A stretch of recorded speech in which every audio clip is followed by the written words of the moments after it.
Well, okay, there's where I parked. There's the rest of the parking lot. Up over there is the trailhead to the hot spring. This is the Swift Creek trailhead. And we're going to proceed on down it. This video will mostly be to let folks see what they're actually getting into if they go on our trip on the 18th of October with the Mount Baker Rock and Gem Club. Otherwise, it's also going to help me document how long it takes me to get down here. I think it's about 15 minutes at my general clip, so talking also helps any wildlife out here know that I am coming.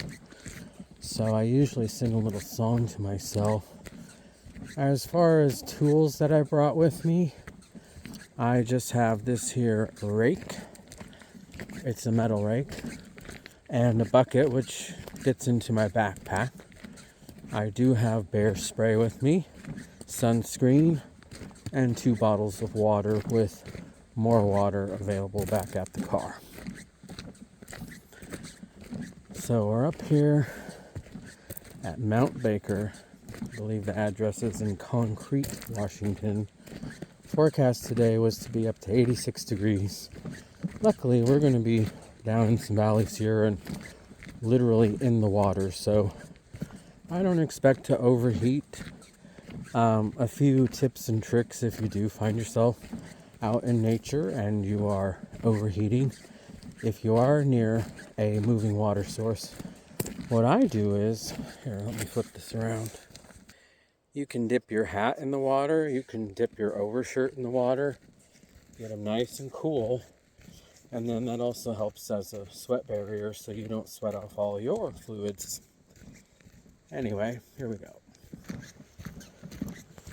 This is really a beautiful trail. I'm really surprised. I mean, it's a Friday. School's back in session.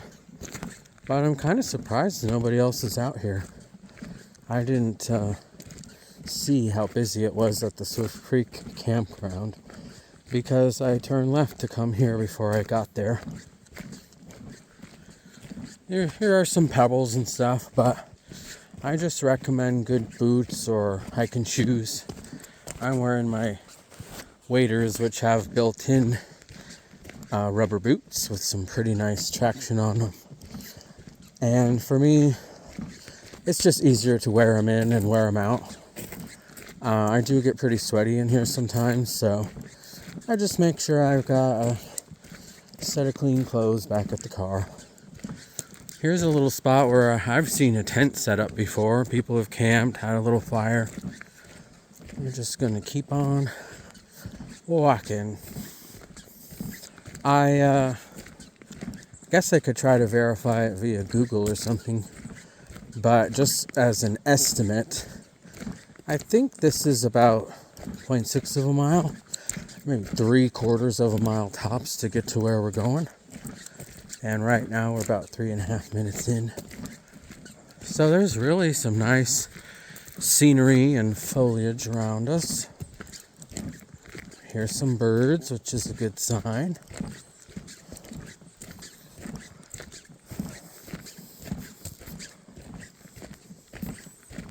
So the rake can also double as a nice walking stick. Right now I'm holding it kind of more out in front of me because it is spidey season. And I don't know about you, but I really hate getting a spider web to the face. So I recommend bringing or finding a nice walking stick and kind of hold it out in front of you like this. That way, at least at face level, it can help prevent spideys in the eye. Morning.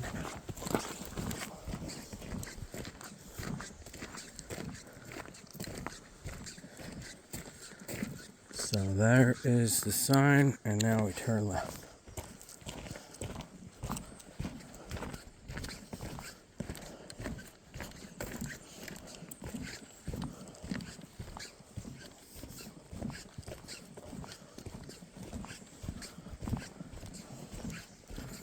Well, that was interesting. We did just pass another person out here. There were no other cars in the parking lot though, so that guy must be a professional hiker. Maybe he's gonna hike all the way back down the dirt road we came up.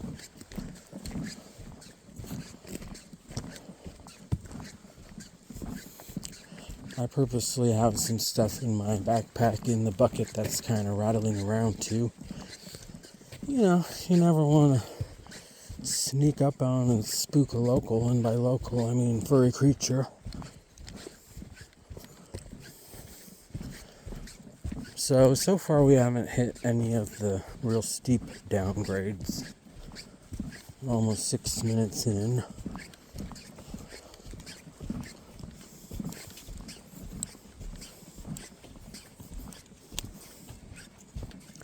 I did the walk down and back actually in tennis shoes last time. As it progresses further into the fall, there will be more mud puddles on this route, particularly once we get to the wooden boardwalks. You'll see. So we're rounding a bend and we're heading down. See, they recently did some wood chopping. And the last time I was here, there was a fairly big group of volunteers out here hedging the edges of the trail, and they did a really good job. This had been pretty grown over. You really couldn't walk through without getting tickled.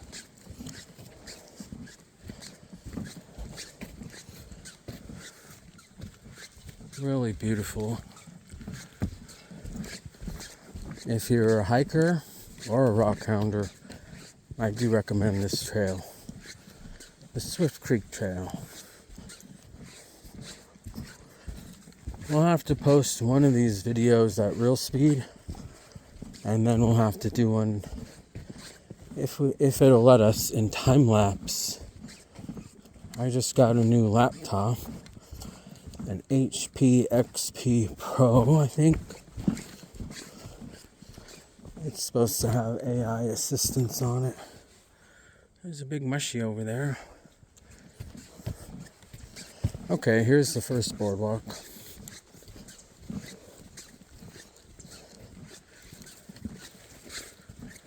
Looks pretty muddy, but it'll get very watery later in the season.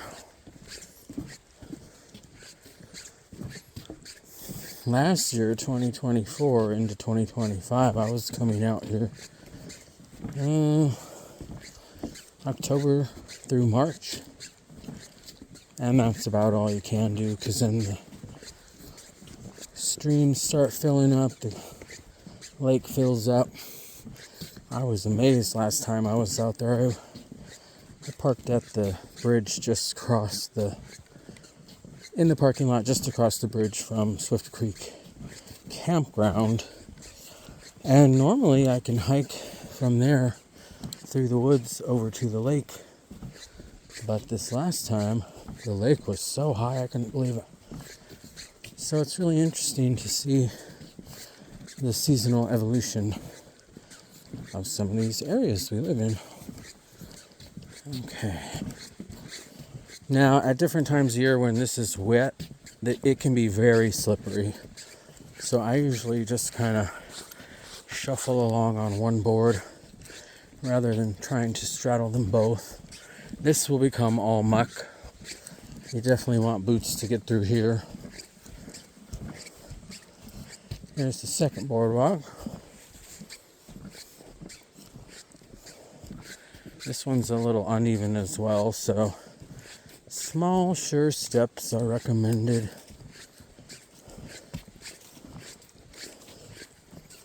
I'm sure if I do run into anybody else, they think I'm crazy out here talking to myself.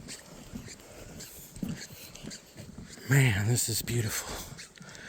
This is so typical Pacific Northwest, like you see in movies, like Twilight, that was filmed out in, what was it, Twisp or whatever.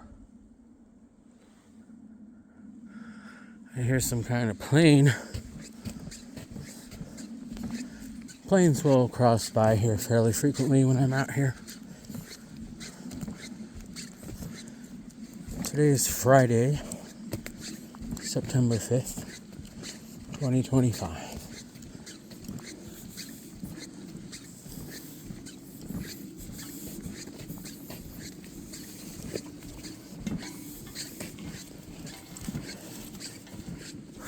Right as I'm about to say it, oh, I'm hitting spider webs. I just run into a spider web. I think it was just a strand, not a spidey, or a full web to the face. Okay, we're coming up on a steep hill.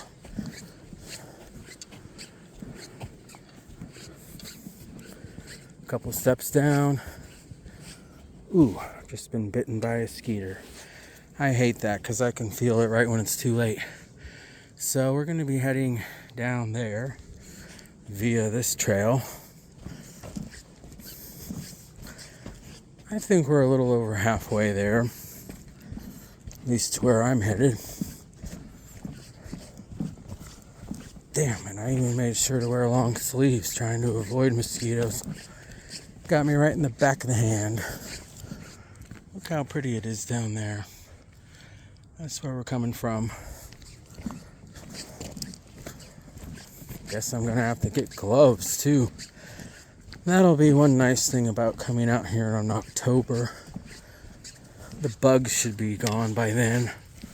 It'll be too cold for them.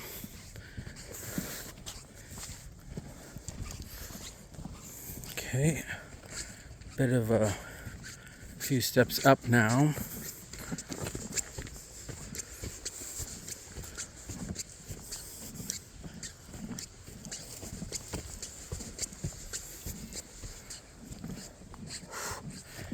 Man, my hand is itchy.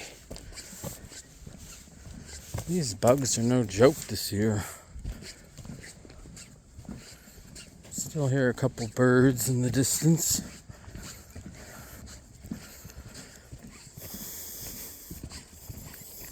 So the purpose of today's hike is to try and go further. Ooh, a tiny little froggy.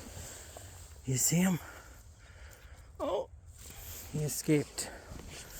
Hey, little froggy, tiny little green frog. It's cute. Oh, spider web. Gotta check myself. Okay, just a web, no spidey. Is to try to get further up and or downstream than I've been before to search up some blue agates in the creek out here. Okay. We're getting close to where we're going to actually diverge from the main trail here. And there's a little landmark I'll show you.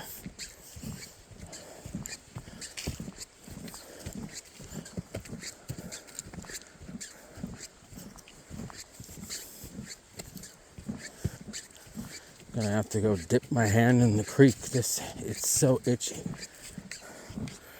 I don't know if you can see, but got a big welt from that damn mosquito.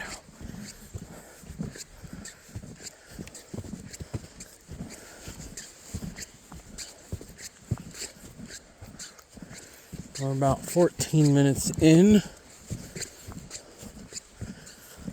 which is right on par. I usually estimate it'll take about 15 minutes to get from the top to the jump off point. The trail does have some irregularities. There are some roots and rocks and things to traverse. So I definitely recommend having one, if not two, walking sticks. Here you can see where they've really used that weed whacker and whacked back the trail here. So there's one thing, it's an upturned tree that you'll see. You're going to keep going.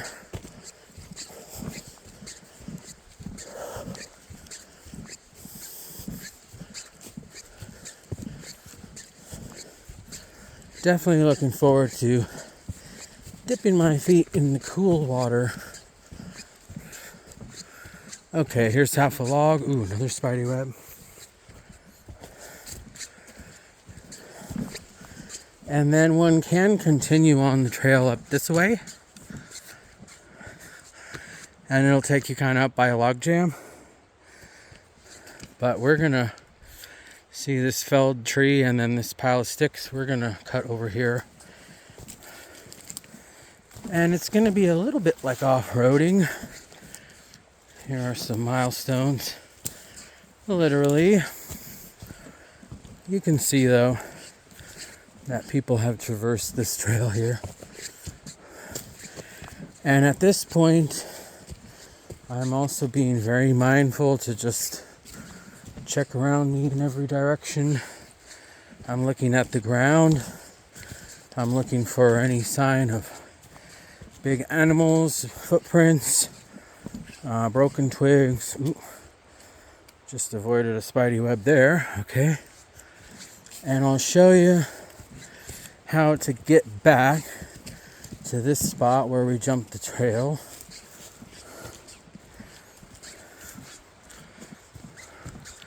Now we're next to the side of the mountain, and this little ridge right here, we're going to climb down it. It's a ridge. Sometimes this is full of water, so there are agates and interesting rocks to be found out here in the dry beds. But once we go down here, you'll see right in front of us where there's two hills, and then there's another part of the mountain behind that. And right in front of it is a tall tree with a spindly top. And then right here is a yellow marker and a pink marker to tell us that this is how to get to the trail. So I've been out here before. It was the second time I'd been out here. First time I'd been out here by myself. And I totally panicked. So definitely happy to share some tips and tricks to help other people avoid those unwanted feelings of panic. Okay. I see other people feet. Man, look at this skeeter bite. Okay, here we go.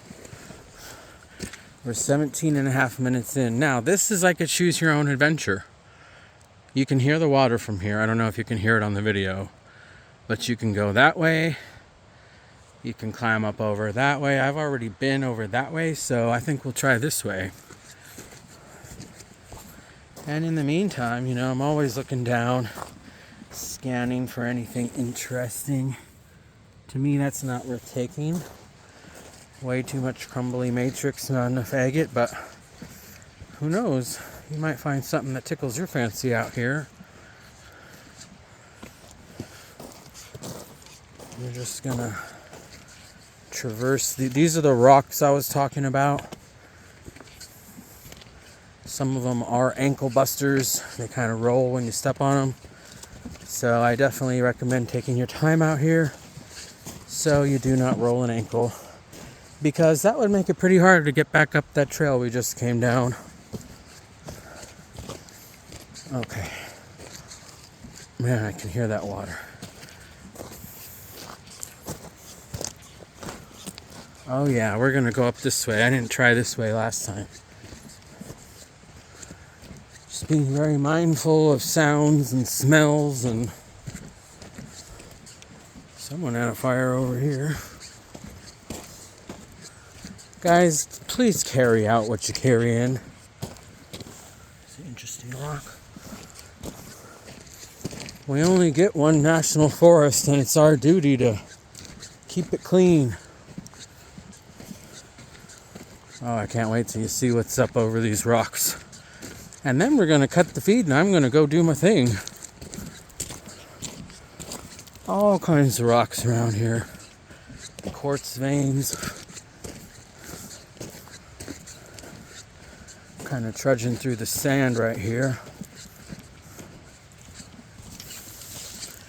Every now and then I'll look down and find something pretty. I recommend learning what the, materials that you're looking for look like wet and dry, because a lot of people avoid these dry creek beds, but this is where I found some of the best stuff, if you know what you're looking for. Okay, we're just doing a quick scan. Okay, I can hear that water up over here. Stepping over some logs and stuff. So this is why I say it's an advanced hike, because not everybody can do this, and there's nothing wrong with that.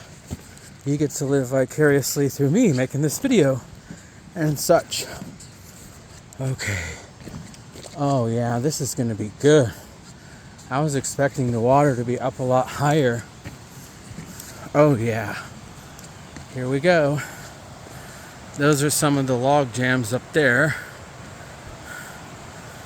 Yeah, the water is actually a lot further down than I expected. So what we're gonna do is safely hike myself down these rocks and get in the water and find me some cool rocks. So that was 21 minutes. See y'all.